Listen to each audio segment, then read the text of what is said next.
قال الله سبحانه وتعالى يرفع الله الذين آمنوا منكم والذين أوتوا العلم درجات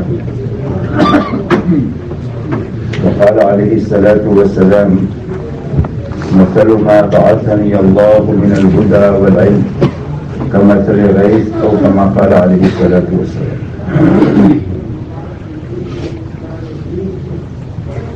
میرے محترم بزرگوں دوستوں،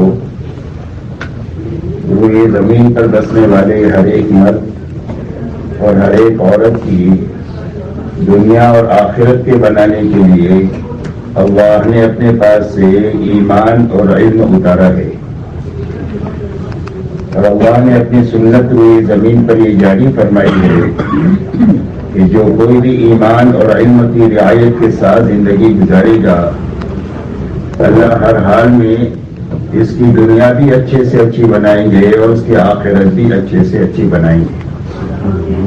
اور جو ایمان اور علم کی رعایت کے بغیر زندگی گزارے، چاہے دنیاوی اعتبار سے کتنے ہی بڑے نقشوں کے وہ مالک کیوں نہ ہو، لیکن نتیجتاً اللہ ان کی زندگی بھی اجاڑیں گے اور ان کی آخرت بھی اجاڑیں گے. اللہ کی ایسی سنت ہے کہ اس میں کبھی بھی تبدیلی نہیں ہوگی. اس لیے بنیادی بات ہے جو سمجھنے کی ہے اور پوری امت اور انسانیت کو سمجھانے کی ہے.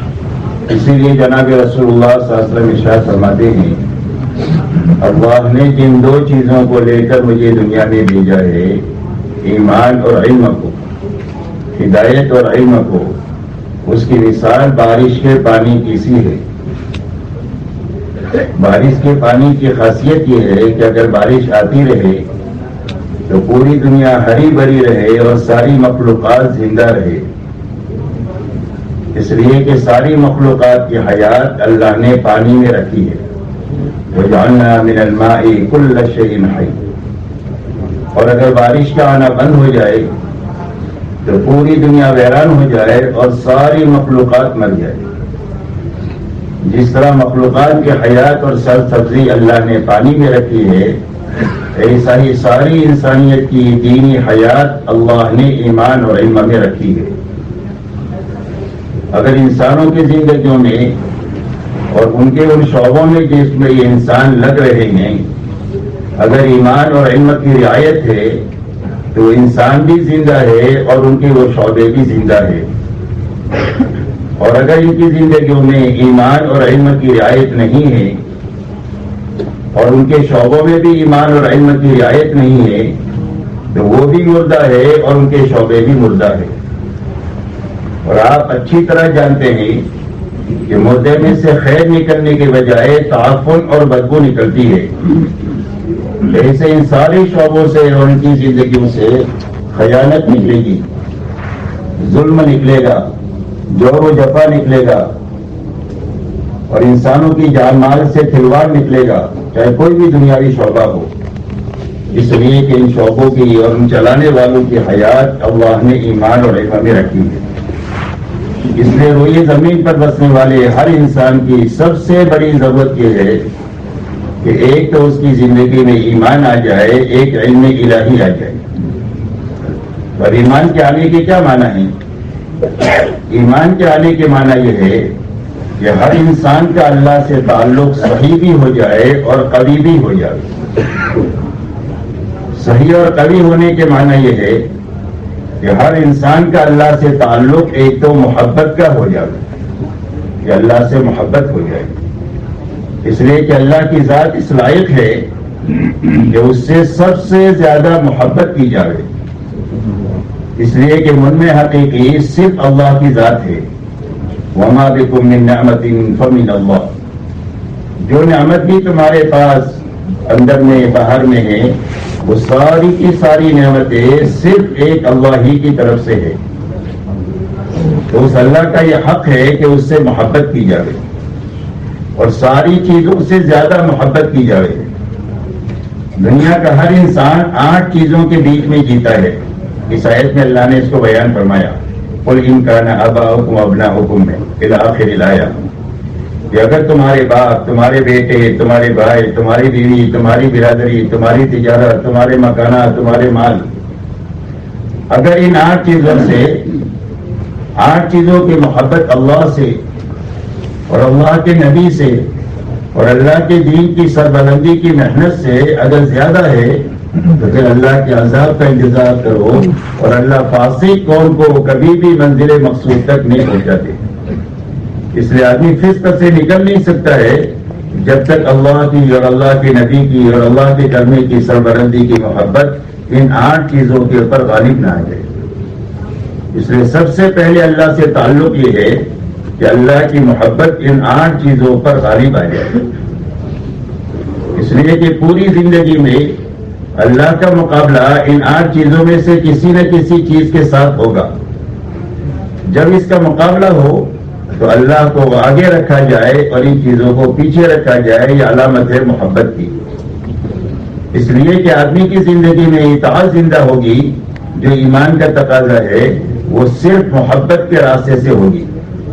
فإن المحب لمن يحب مطیع۔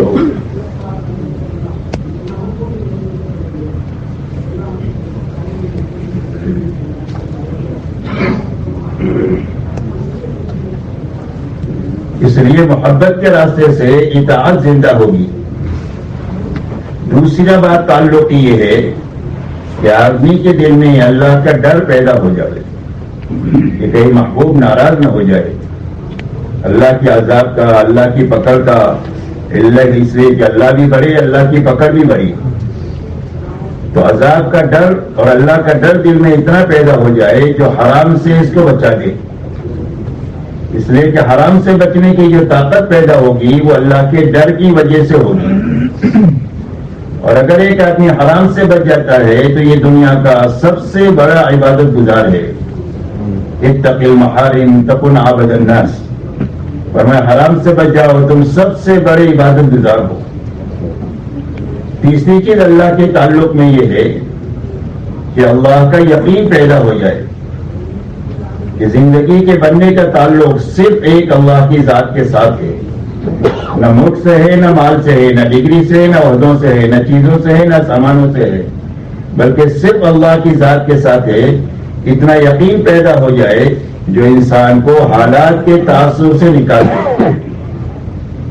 اس لیے کہ دنیا حالات کا گھر ہے، دنیا میں یکساں حالات نہیں رہتے، کبھی خوشی آتی ہے، کبھی غم آتا ہے، کبھی بیماری آتی ہے، کبھی تندرستی آتی ہے، کبھی راحت آتی ہے، کبھی تکلیف آتی ہے، کبھی رات آتی ہے، کبھی دن آتا ہے۔ غرض یہ کہ حالات مختلف آتے رہتے ہیں۔ تو آدمی اپنی زندگی میں حکم کے تابع ہو کر جو چلے گا وہ یقین کی طاقت سے چلے گا۔ اگر آدمی کے یقین میں کمزوری ہوگی تو آدمی حالات سے متاثر ہو کر حالات کو سامنے رکھ کر چلے گا۔ بیماری آ گئی تو دین کو چھوڑ دے گا، مالدار تھا غربت آ گئی تو غربت کی وجہ سے دین چھوڑ دے گا، راحت میں تکلیف آ گئی تو تکلیف کی وجہ سے دین چھوڑ دے گا، اور حالات کو سامنے رکھ کر کے چلے گا۔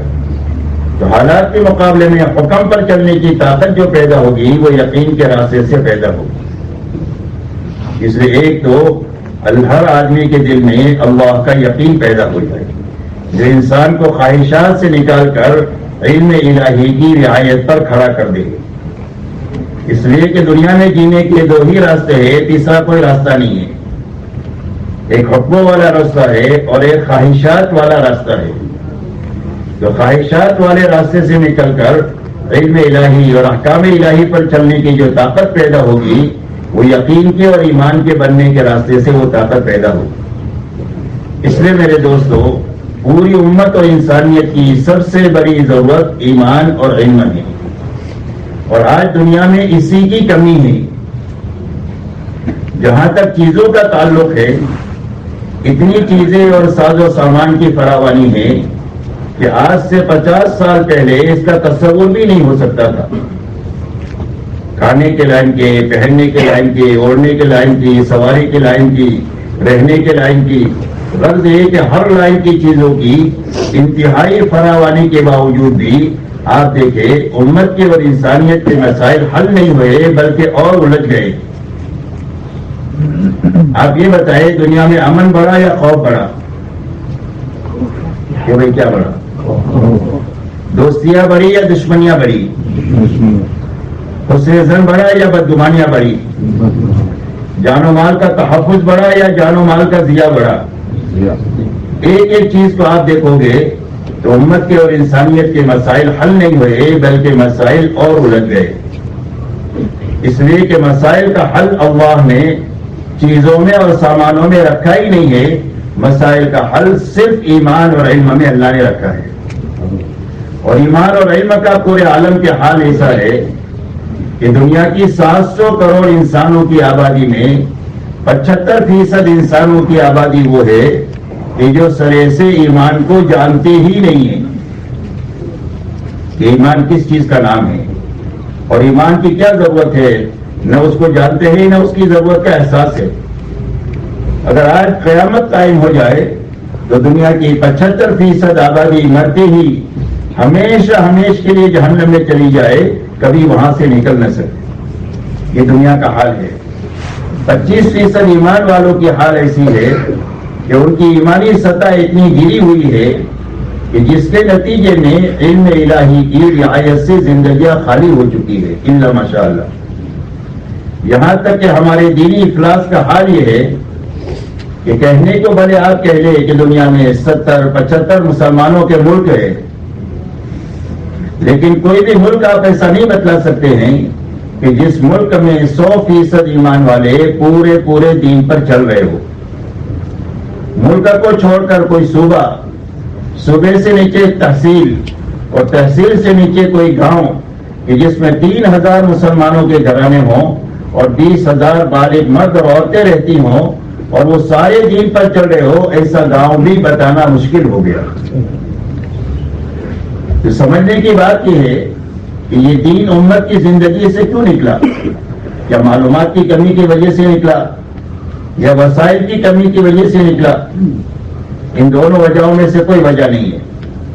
معلومات کی کمی نہیں ہے، معلومات کی بھی خوب فراوانی ہے۔ ہر آدمی جانتا ہے نماز پڑھنا فرض ہے، ہر آدمی جانتا ہے سود حرام ہے، ہر آدمی جانتا ہے زکوٰۃ فرض ہے، ہر آدمی جانتا ہے سچ بولنا اچھی بات ہے، جھوٹ بولنا بری بات ہے۔ تو معلومات کی خوب فراوانی ہے، ایسی الحمدللہ وسائل کی بھی فراوانی ہے۔ مساجد بھی ہے، مدارس بھی ہے، علماء کرام بھی ہے، مفتیان نظام بھی ہے، ہر زبان میں دینی کتابیں بھی ہے۔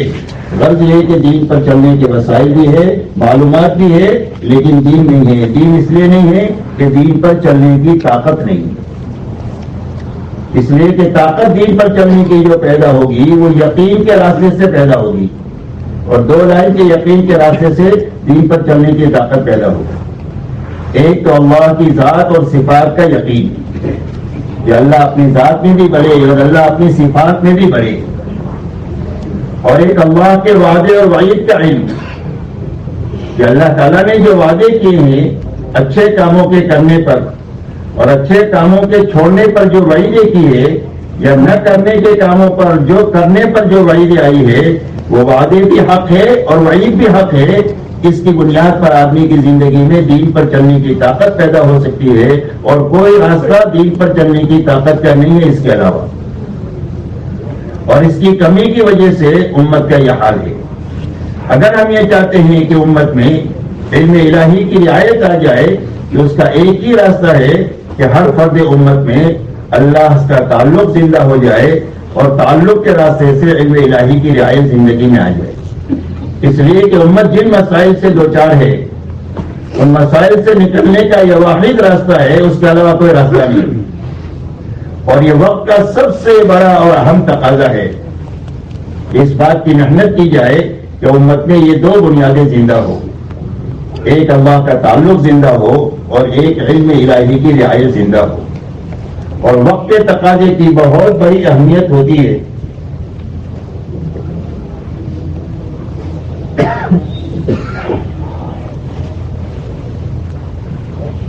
اگر وہ تقاضا پورا ہو جائے تو صدیوں میں آنے والی خیر مہینوں میں اور دنوں میں آ جائے گی،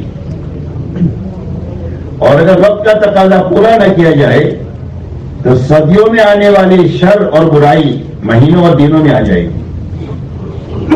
آپ اندازہ لگائے حضور پاک صلی اللہ علیہ وسلم کا جب وصال ہوا تو آپ کے وصال پر یکسر دنیا کے حالات بدل گئے۔ کہاں تو اسلام فی گھنٹہ 120 کلومیٹر کی رفتار سے پھیل رہا تھا، اور ایسے حالات پیدا ہو گئے کہ ایک طرف ارتداد شروع ہوا، ایک طرف مانی زکوٰۃ کھڑے ہو گئے کہ ہم نماز پڑھیں گے زکوٰۃ نہیں دیں گے، ایک طرف جو ہے ہرقل نے 2 لاکھ کی فوج کے ساتھ مدینہ پر چڑھائی کا ارادہ کیا، اور یکسر ایسے حالات پیدا ہو گئے کہ اب اسلام کا دیا بجھے گا، اب بجھے گا۔ ایسے وقت میں کیا کرنے سے مسئلہ حل ہوگا؟ سب سے زیادہ اس مسئلے کو حضرت صدیق اکبر رضی اللہ تعالیٰ عنہ نے سمجھا، اور سمجھ کر کے باوجود اکثر صحابہ کی رائے یہ ہونے کے کہ حضرت اسامہ کی جماعت کو ابھی اس وقت میں روک لیا جائے، اس لیے کہ حالات اکثر بدل چکے ہیں، اس لیے مدینہ اور مدینہ والوں کی حفاظت مقدم ہے، اس لیے بعد میں اس کو بھیجا جائے گا۔ حضرت صدیق اکبر رضی اللہ تعالیٰ عنہ نے یہ فرمایا کہ ہم نے رسول اللہ صلی اللہ علیہ وسلم کی زندگی میں جو سبق سیکھا ہے کہ ہم حالات کے مقابلے میں حکم کو نہیں توڑیں گے، بلکہ حکم کو پورا کرنے کے لیے اگر حالات آئیں گے تو ان حالات کو برداشت کریں گے۔ اور یہ فرمایا کہ اسامہ ابن زید کی جماعت ہر حال میں روانہ ہوگی، چاہے میں شہید ہو جاؤں، امہات المؤمنین شہید ہو جائے اور مدینہ کی اینٹ سے اینٹ بچ جائے، اس کو برداشت کیا جا سکتا ہے، لیکن اللہ کے دین میں کمی آ جائے اس کو میں برداشت نہیں کر سکتا ہوں۔ حضرت اسامہ کی جماعت کو بھی روانہ کیا، مرتدین کے مقابلے میں بھی روانہ کیا، اور مانی نے زکوٰۃ کے مقابلے میں اتنا سخت موقف اختیار کیا کہ اگر حضور صلی اللہ علیہ وسلم کے زمانے میں زکوٰۃ پہ اونٹ کے ساتھ رسی دیتے ہوں گے اور رسی نہیں دو گے تو بھی میں تمہارے سے قتال کروں گا۔ حضرت عمر رضی اللہ تعالیٰ عنہ فرماتے ہیں کہ حضرت ابو بکر صدیق رضی اللہ تعالیٰ عنہ نے یہ اقرار نہ کیا ہوتا تو مدینہ آگ کی بٹی بن جاتا۔ لیکن میرے محترم دوستو، صرف 2 سال کے عرصے میں اللہ تعالیٰ نے سارے حالات کو ختم کر کے حضرت صدیق اکبر جب اللہ کو پیارے ہوئے ہیں تو دین کو اس سطح پر چھوڑ کر گئے ہیں جہاں پر حضور صلی اللہ علیہ وسلم اپنے وصال کے وقت میں چھوڑ کر گئے تھے۔ وقت کے تقاضے کی پورا کرنے کی اتنی بڑی اہمیت ہوتی ہے، اسی لیے آپ دیکھو قرن اول میں امت کے مسائل جو حل ہوئے ہیں وہ اسی راستے سے حل ہوئے ہیں اور کسی راستے سے حل نہیں ہوئے، صرف ایمان اور علم کے راستے سے ہوئے ہیں۔ حضور پاک صلی اللہ علیہ وسلم نے 23 سالہ دور نبوت میں جس سے جو علم متعلق تھا اس علم کو اس تک پہنچایا ہے اس کے مصداق کے ساتھ اور اس محنت کے ساتھ کہ جس محنت کے ذریعے سے یہ علم عمل کے ساتھ ان کی زندگی میں زندہ ہو جائے، اس لیے کہ علم کی طاقت اس کے عمل میں ہے۔ اگر معلومات ہے اور اس پر عمل نہیں ہے تو اس کی کوئی طاقت نہیں ہوتی، لیکن علم عمل کے ساتھ ہے تو اس علم کی طاقت ہے، اس سے بڑی دنیا میں کوئی طاقت نہیں ہے۔ اسی لیے آپ نے جس سے جو علم متعلق تھا وہ پہنچایا اور اس کے مصداق کے ساتھ پہنچایا کہ تقوی کا علم تقوی کے ساتھ، صبر کا علم صبر کے ساتھ، تواضع کا علم تواضع کے ساتھ، حلال اور حرام کا علم اس کی رعایت کے ساتھ، معروفات کا علم اس کے انتصال کے ساتھ اور منکرات کا علم اس سے اجتناب کے ساتھ میں، یہاں تک کہ ان کی زندگی ایسی پاکیزہ بنی کہ ان کے بارے میں آتا ہے کانوا کتاب اللہ یمشون الارض، زمین پر اللہ کی چلتی پھرتی کتاب تھے۔ اور جب علم اپنے مصداق کے ساتھ زندہ ہو گیا ان میں تو آپ دیکھو ان کے سارے مسائل حل ہو گئے، ان کی تنگی ترشی ختم ہو گئی، بھوک مرا تھا وہ ختم ہو گیا۔ ان کے حالات ایسے تھے کہ اندر بھی مخالفت باہر سے بھی مخالفت، پوری دنیا اس پروگرام میں تھی کہ حضور صلی اللہ علیہ وسلم جس محنت کو لے کر آئے ہیں اور جس کام کو لے کر آئے ہیں وہ دنیا میں چلنا نہیں چاہیے۔ اللہ تعالیٰ نے ساری مخالفتوں کو ختم کر کے عافیت کے ایسے حالات پیدا فرما دیے کہ ان کے لیے جینا بھی آسان ہو گیا اور مرنا بھی آسان ہو گیا۔ مدینہ منورہ کا اللہ نے ایسا حال بنا دیا کیونکہ میلی نگاہ سے مدینہ کی طرف آنکھ اٹھا کر دیکھ نہیں سکتا، برے ارادے سے ہاتھ لمبا نہیں کر سکتا، ہاتھ توڑ دیا جائے گا، برے ارادے سے پیر مدینہ کی طرف اٹھا نہیں سکتا، اس کا پیر کاٹ دیا جائے گا۔ اللہ نے ایسے عافیت کے حالات مدینہ میں پیدا فرمائے کہ مدینہ میں سارے زکوٰۃ کے لینے والے تھے، کوئی بھی زکوٰۃ کا لینے والا نہیں تھا۔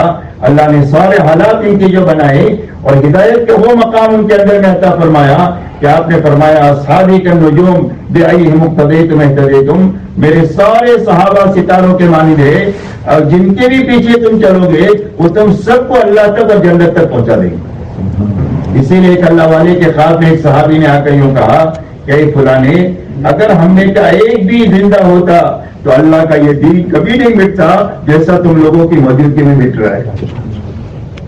اس لیے میرے دوستو یہ سارے مسائل حل جو ہوئے ہیں وہ ایمان اور علم ہی کے راستے سے ہوئے ہیں، اور دوسرا کوئی بھی راستہ نہیں ہے، نہ امت کے پنپنے کا اور نہ انسانیت کے سنبھلنے کا۔ اب میرے محترم دوستو، یہ دونوں بنیادیں امت میں زندہ ہو جائے اس کے لیے ہمارے پاس کچھ شعبے ہیں۔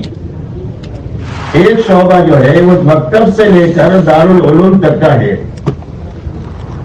اور اس کی غرض و غایت ایمان اور علم ہی کو زندہ کرنا ہے، کہ وہ یہی غرض و غایت ہے جو اور کچھ ہے، یہی غرض و غایت ہے مکتب سے لے کر دارالعلوم کی، کہ امت میں علم زندہ ہو جائے، ایمان میں اور اللہ کا تعلق امت میں زندہ ہو جائے۔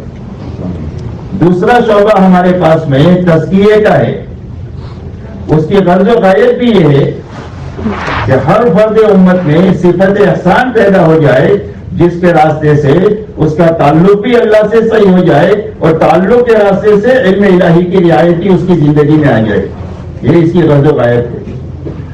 تیسرا شعبہ تصریف اور تعلیف کا ہے، اس کی غرض و غایت بھی ایمان اور علم ہی کو زندہ کرنا ہے۔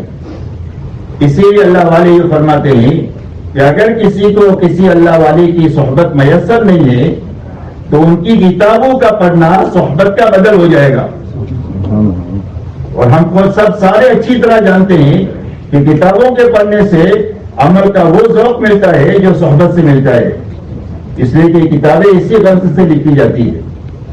تو یہ تینوں شعبے اپنی جگہ پر حق ہے اور یکساں ضروری ہے،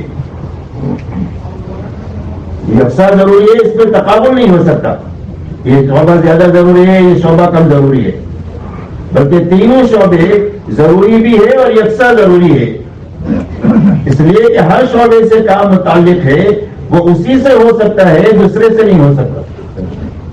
جیسا آدمی کے بدن میں آنکھ ہے، کان ہے، زبان ہے، تو زبان بھی ضروری ہے، آنکھ بھی ضروری ہے اور کان بھی ضروری ہے، اور یکساں ضروری ہے۔ اس لیے ضروری ہے کہ کانوں سے سننا متعلق ہے، آنکھوں سے دیکھنا متعلق ہے، زبان سے بولنا متعلق ہے، اور بولنا بھی ضروری ہے، دیکھنا بھی ضروری ہے اور سننا بھی ضروری ہے، اور یہ اسی عضو سے ہو سکتا ہے جس کے لیے اس عضو کو بنایا گیا ہے۔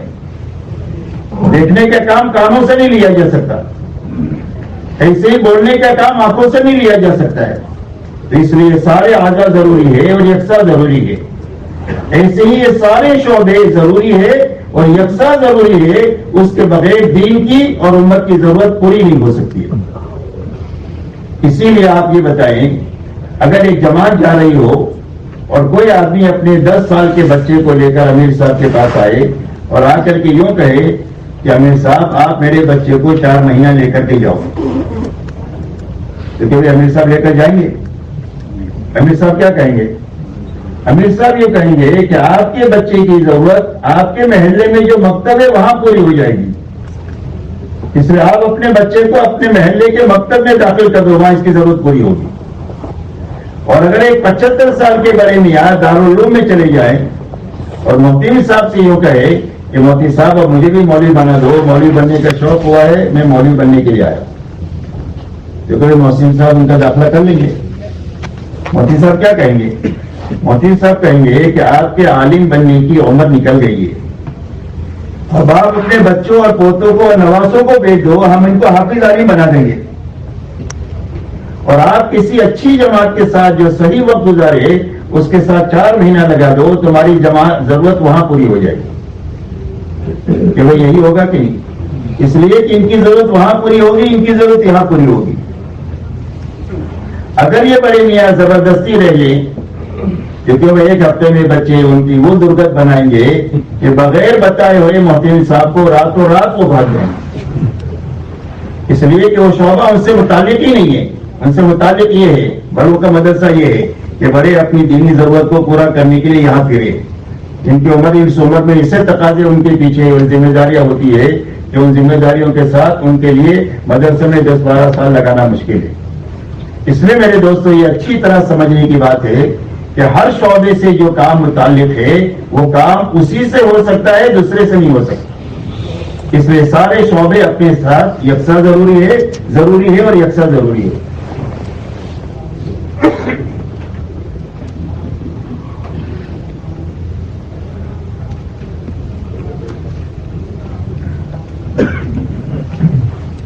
اسی کے ساتھ میرے دوستوں سمجھنے کی بات یہ ہے کہ امت میں 2 طبقے ہیں. ایک طبقہ طالبین کا ہے اور اکثریت بے طلبوں کی ہے. اگر آپ جائزہ لیں گے پوری دنیا میں امت کا, طلب کا اور بے طلبوں کا, تو آپ اس نتیجے پر پہنچیں گے کہ مشکل سے امت میں 10% طالبین ہیں, 90% بے طلب ہے. آپ اپنے محلے پر نظر ڈالیں, اپنے شہر پر نظر ڈالیں, اپنے ملک پر نظر ڈالیں, عالم میں چلے پھرے تو آپ اس نتیجے پر پہنچیں گے کہ 10% امت میں طالبین ہیں, 90% بے طلب ہے. اور ہمارے ان تینوں شعبوں سے طالبین استفادہ کریں گے. مدرسے میں بچے کون بھیجے گا؟ جس کے ماں باپ میں دین کی طلب ہے وہ بھیجے گا. اس لیے اگر آپ اندازہ لگائے پورا عالمی سطح پر تو مشکل سے 3% مسلمانوں کے بچے آپ کے میرے ہاتھ میں ہیں اور 97% بچے باطل کے نظام تعلیم کے پیچھے ہیں جہاں ان کو ابتداء سے گزارنے کا نظام ہے. صرف ڈاکٹر انجینئر بنانے کا نظام نہیں ہے بلکہ ان کو ابتداء سے گزارنے کا نظام ہے. اور اگر وہ بچہ اس کا تعلق کسی عالم سے نہ ہو پڑھائی کے زمانے میں, یا کسی اللہ والے کے ساتھ نہ ہو, یا تبلیغ والوں کے ساتھ اس کا تعلق نہ ہو, تو وہ ابتداء سے بچ نہیں سکتا. مولانا یوسف صاحب رحمۃ اللہ علیہ فرماتے تھے کہ ابتداء کی 3 قسمیں ہیں. ایک ہے ابتداء ذہنی. سب سے پہلے ابتداء ذہنوں میں آتا ہے, اور ابتداء ذہنی یہ ہے کہ نعوذ باللہ آدمی کے دل کا یقین یہ بنے کہ زندگی دین سے نہیں بنے گی, ڈگری سے بنے گی, اور ملک سے بنے گی, مال سے بنے گی, اور عہدے سے بنے گی. یہ ابتداء ذہنی ہے. ابتداء ذہنی کا بیج پڑ گیا اور اس کا اثر یہ ہوگا کہ عمل ہوگا لیکن اس کی تاثیر ظاہر نہیں ہوگی. اس لیے کہ عمل کی طاقت اس کے یقین میں ہے. ایمان اور احتساب میں عمل کی طاقت ہے. ایمان احتساب گیا تو عمل کی تاثیر گئی. نماز ہوگی اس کو بے حیائی سے روکے گی نہیں. روزہ رکھے گا تقویٰ پیدا نہیں ہوگا. زکات دے گا اس کا بخل ختم نہیں ہوگا. حج میں جائے گا اس کی زندگی میں اطاعت اور زندگی سدھرے گی نہیں. اس لیے کہ عمل کی تاثیر ختم ہو گئی یقین کے ختم ہونے کی وجہ سے. اس لیے سب سے پہلے فرمایا یہ ابتداء ذہنی ہے. اگر اس کا علاج نہ کیا جائے تو دوسرا مرحلہ جو ہے وہ ابتداء عملی کا ہے. جو طاقت دین پر لگتی تھی اب دنیا پر لگے گی. تو دین زندگیوں سے نکلے گا, اس کی جگہ دنیا لے گی. تو دوسرا مرحلہ ابتداء عملی کا ہے. اور ابتداء عملی کا حال یہ ہے امت میں کہ اکثریت امت کی وہ ہے کہ جس کی زندگی میں نماز جیسا فریضہ نہیں ہے. ابتداء عملی کا یہ حال ہے. باقی کا کیا حال ہوگا آپ خود سمجھ سکتے ہیں. پورے دین کا, دین تو بہت بڑی چیز ہے.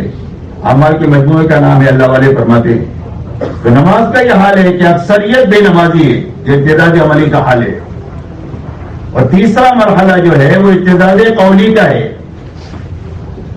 کہ زبان پر نعوذ باللہ ابتداء آتا ہے کہ دین کی ضرورت نہیں. اور یہ ابتداء قولی 2 مرحلے میں آتا ہے.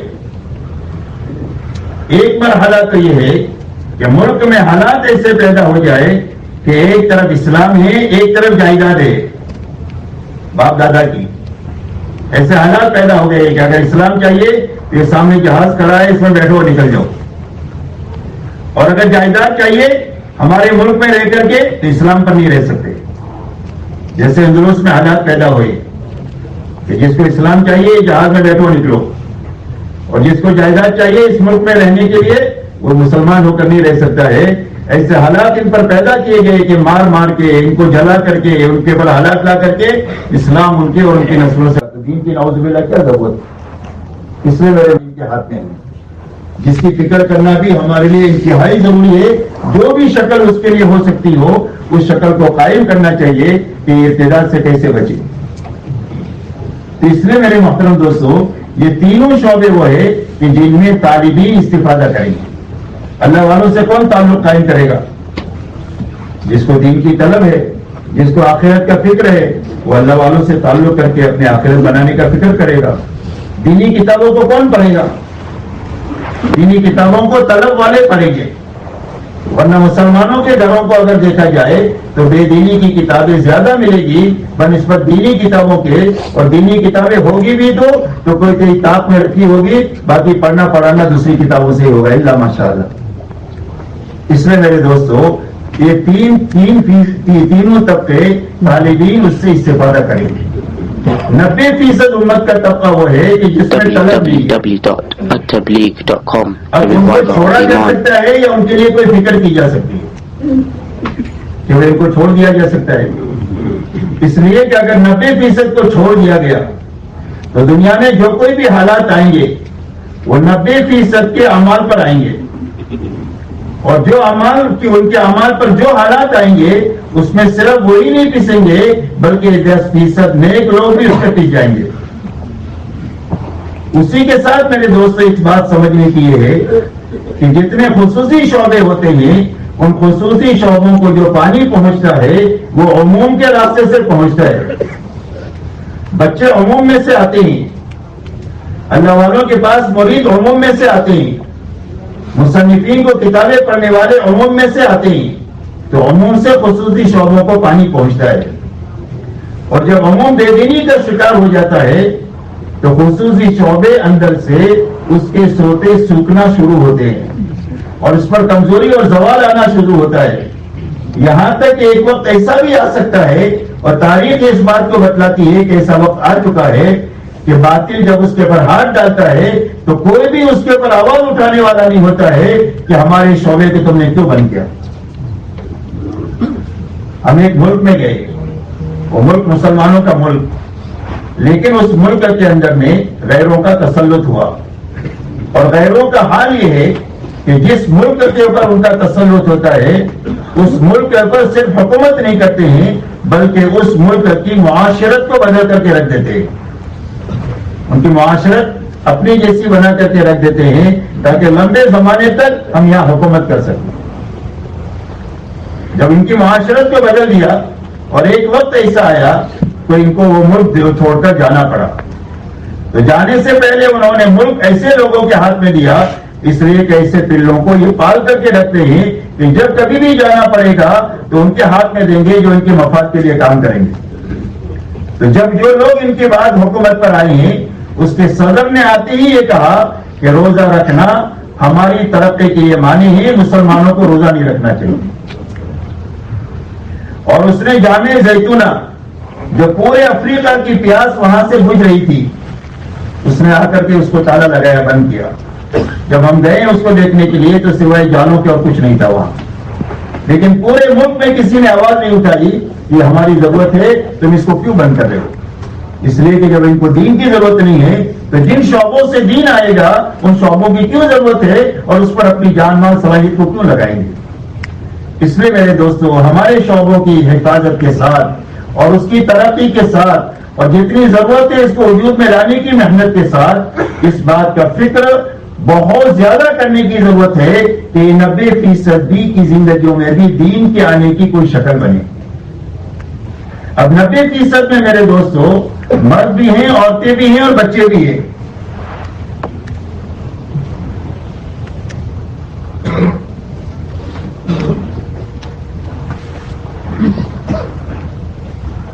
اور یہ تینوں بے طلبی کا شکار ہے، مرد بھی، عورتیں بھی اور بچے بھی.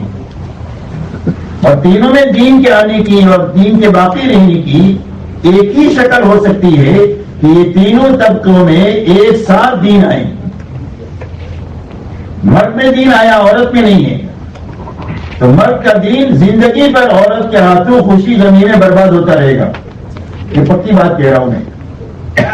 عورت کی زندگی میں دین آیا، مرد کی زندگی میں نہیں ہے. تو عورت کا دین مرد کے ہاتھوں زندگی میں خوشی غمی میں برباد ہوتا رہے گا. اسی لیے چند لڑکیوں نے ہمارے بڑوں کے پاس خط لکھا کہ ہم اسکول کالج کی پڑھنے والے لڑکیاں تھی, ہم نہیں جانتے اللہ کون ہے, نبی کون ہے, آخرت کیا ہے. ہمارے محلے میں تعلیم شروع ہوئی, ہم نے اپنی ماں کے ساتھ جانا شروع کیا, ہم نے اللہ کو پہچانا, نبی کو پہچانا, آخرت کو جانا, پھر نماز روزہ تسبیح تلاوت شروع کیا, پھر ہم نے برقع پہننا شروع کیا.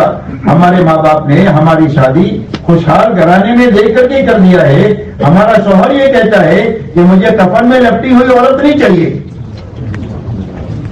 اور مجھے ایسی عورت چاہیے کہ جب کوئی میرا دوست آئے, ملنے والا ہے, تو اس سے ہاتھ ملاوے, ہنسے بولے, بات کرے, ایسی عورت چاہیے. آپ یہ بتاؤ ہم شوہر کو چھوڑ دے رہے یا اسلام کو چھوڑ دے رہے؟ اس لیے کہ دین تعاون کے بغیر نہیں چل سکتا. اگر مرد اور عورت میں دین ہے, بچوں میں دین نہیں ہے, تو بچوں کے ہاتھوں ماں باپ کا دین برباد ہوگا. بچوں میں دین ہے, ماں باپ میں نہیں ہے, تو ماں باپ کی دینداری بچوں کی دینداری کو کھا جائے گی.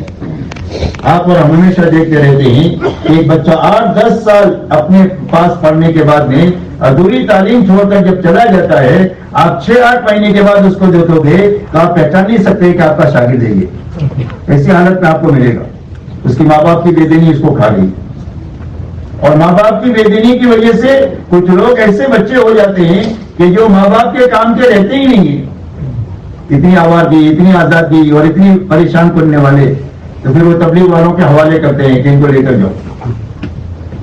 اب تبلیغ میں اچھا وقت اس کا لگ جاتا ہے, اگر گھوم پھر کر آتا ہے تو بنتا نہیں ہے, اس لیے کہ گھومنے پھرنے کا تو کام ہی نہیں ہے. یہ تو بہت بڑے مقاصد کے لیے کام ہے. اگر مقاصد کے ساتھ وقت لگا لیتا ہے تو اللہ اس کی زندگی میں تبدیلی لاتے. اب گھر میں آتا ہے تو راڑی رکھ لیتا ہے, ٹوپی رکھ لیتا ہے, جبہ کرتا پہن لیتا ہے, حجاب پہن لیتا ہے. اب اس کے ماں باپ کو یہی چیز کرتی ہے کہ تیرے باپ کے تو داڑھی نہیں ہے, تم نے داڑھی رکھ لیا. تیرے چاچا کے بھی تو داڑھی نہیں ہے, تم نے داڑھی رکھ لیا. اور تیرے دادا اور بھائی بہن تو ایسے کپڑے پہنتے نہیں, تم نے ایسے کپڑے پہن لیے. اس کو اتنا ٹارچر کرتے ہیں کہ ہفتہ 10 دن 15 دن میں پھر اپنی اصلیت کی طرف لوٹ جاتا ہے. اس لیے کہ ان کو پورا اسلام نہیں چاہیے, ان کو پارسی ٹائپ کا اسلام چاہیے. ماں باپ کو کہ بھائی تھوڑا مسلمان ہو, تھوڑا وہ ایسا اسلام چاہیے اس کو, اور ہمارے کام کا بنے. وہ نوکری کرے تو ہمارے لیے کرے, تجارت کرے تو ہمارے مطلب کی کرے, ایسا مسلمان ان کو چاہیے. اس لیے میرے دوستو حتمی بات ہے کہ اسلام اسی وقت میں چل سکتا ہے جب آپس میں یہ تینوں کا تعاون ہو. مرد اور عورت بچہ تینوں ایک دوسرے کے معاون ہوں گے تو دین چلے گا. اس لیے ملت ابراہیمی کے اتباع کرنے کا حکم دیا گیا. ثم اوحینا الیک ان اتبع ملت ابراہیم حنیفا. تو ملت ابراہیمی میں کیا چیز ہے؟ ملت ابراہیمی میں ابراہیم ہے, اسماعیل اور حاجر ہے علیہ الصلوۃ والسلام. ایک مرد ہے, ایک عورت ہے اور ایک بچہ ہے, اور تینوں کا ایک دوسرے کو تعاون ہے دینداری کی وجہ سے. تو تعاون کی وجہ سے بڑے سے بڑا حکم جو اللہ کی طرف سے آیا وہ پورا کرنا آسان ہو گیا. حضرت ابراہیم علیہ السلام کو حکم ہوا کہ یہ بچے کو موت کے منہ میں چھوڑ کر جائے. اتنا بڑا حکم آسان کیسے ہوا کہ مائے حاجرہ نے کہا کہ اللہ کا حکم ہے تو اللہ ہم کو ضائع نہیں کریں گے, جائیے. تو اتنا بڑا حکم پورا کرنا آسان ہو گیا. حضرت اسماعیل کی قربانی کا حکم ہوا حضرت ابراہیم کو, تو حضرت اسماعیل کا تعاون مل گیا. حضرت اسماعیل نے کہا یا ابت افعل ما تؤمر ستجدنی انشاءاللہ من الصابرین. تو اتنا بڑا حکم آسان ہو گیا بچے کو ذبح کرنا تعاون کی وجہ سے. تو دین جو چلے گا وہ تعاون کے راستے سے چلے گا. اس لیے تینوں میں ایک ساتھ دین آنا چاہیے. اسی لیے حضور پاک علیہ الصلوۃ والسلام نے جب اپنا کام شروع فرمایا تو بیعت وقت میں حضرت ابوبکر آئے, حضرت خدیجہ آئی, اور حضرت علی بن ابی طالب آئے رضی اللہ عنہ. ایک مرد ہے, ایک عورت ہے, ایک بچہ ہے, اور امت کا بننا شروع ہوا.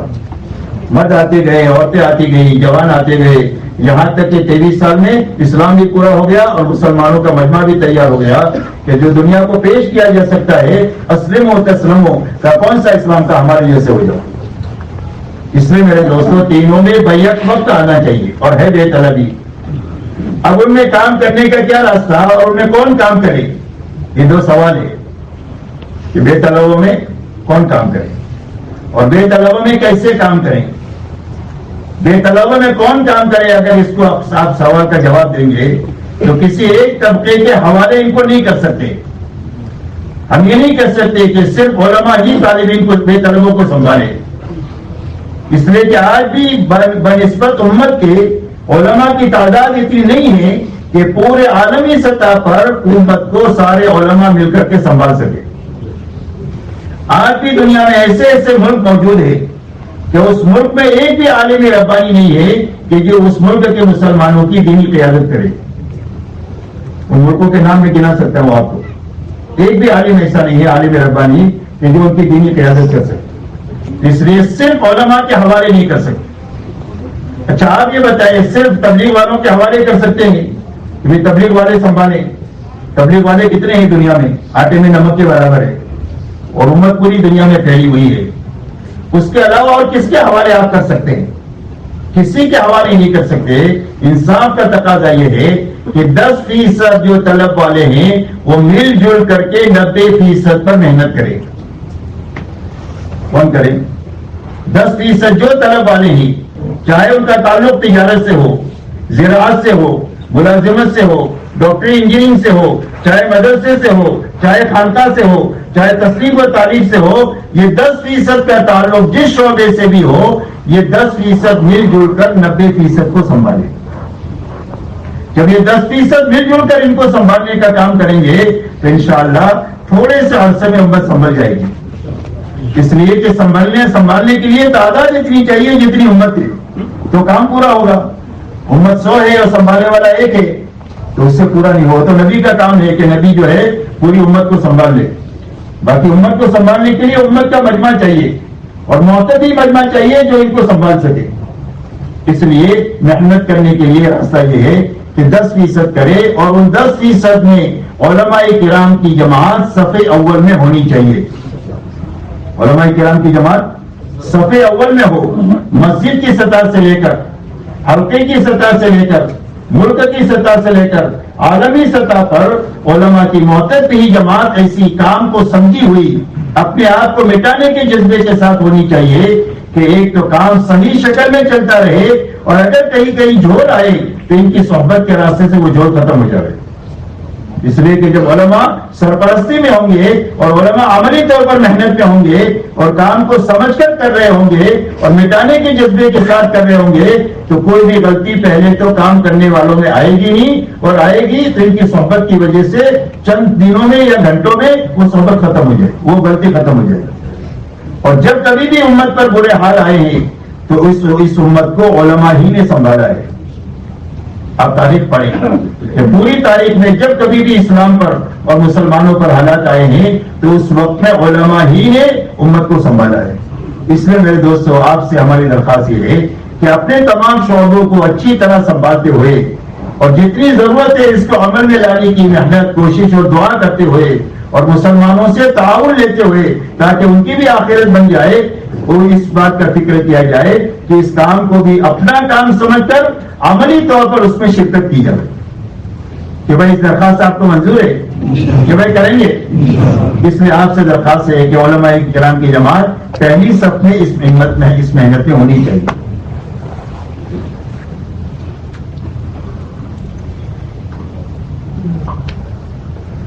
اسی کے ساتھ اب ان میں کون کام کرے؟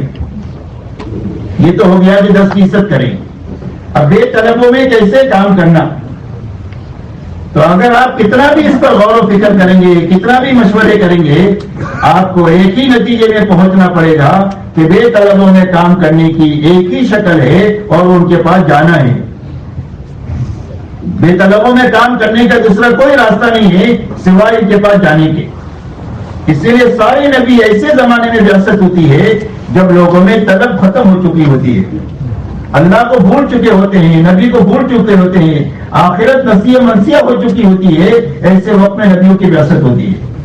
اور سارے نبیوں کو کام کا یہی اسلوب دیا جاتا ہے کہ یہ بے طلب تو آئیں گے نہیں، آپ کو ان کے پاس جانا ہے، اور ان کے پاس جانا ہے جہاں یہ ملے، اوقات میں، مجنہ میں، ذی المجاز میں، موسم حج میں، مینا کے میدانوں میں، طائف میں، اور اس کے بعد حج میں، تبوک میں، خیبر میں اور فتح مکہ میں، جہاں بھی لوگ ملے وہاں آپ کو جانا ہے، انفرادی طور پر بھی جانا ہے، اجتماعی طور پر بھی جانا ہے۔ تو ایک تو بے طلبوں میں جانے کے سوا کوئی راستہ نہیں، اور جانے میں اپنی جان لگانا، اپنا مال لگانا اور اپنا سب کچھ لگانے کے بعد کسی سے کچھ نہیں چاہنا۔ محنت کا ایسا رخ ہے کہ جو صدیوں میں جو نقصان ہے اس کی تلافی چند سالوں میں محنت کی اس رخ سے ہو جائے گی۔